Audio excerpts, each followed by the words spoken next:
cadre institutionnel permet, par exemple, de faire perdurer dans le temps une communauté, et donc pour l'individu de répéter les exercices jusqu'à ce qu'ils deviennent indolores et tout simplement oubliés, en fait, et que la vertu se réalise comme d'elle-même. Effectivement, pour faire perdurer dans le temps le changement de mode de vie, l'un des moyens principaux qui est donné par la philosophie antique et par le stoïcisme en particulier, ce sont les exercices spirituels, les exercices, les pratiques répétées. Pierre Hadot définit ainsi les exercices spirituels.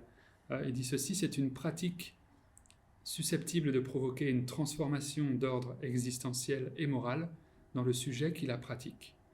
Donc, c'est pas pratiquer pour pratiquer, mais c'est s'exercer pour se transformer soi-même, transformer son mode de vie. Et cette dimension pratique et répétitive du travail sur soi va être réalisée à travers toute une série d'exercices.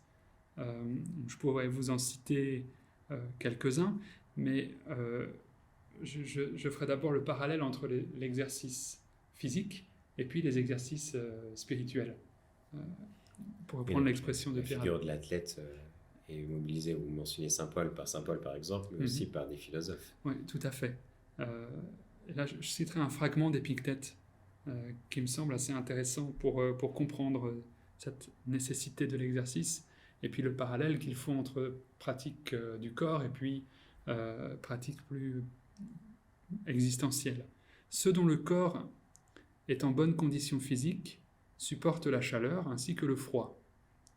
Pareillement, ceux dont l'âme est en excellente condition résistent à la colère, au chagrin, à la joie excessive ainsi qu'aux autres affections. Donc de la même manière que l'athlète s'entraîne chaque jour pour améliorer ses performances physiques, de même, par un entraînement quotidien, nous pouvons transformer notre existence de manière profonde et durable à travers la pratique de ces exercices. Donc, par exemple, la méditation, la préparation à la mort dont on a parlé, le regard d'en haut, la prévision des mots, l'examen de conscience, la définition physique des choses ou la contemplation de la nature.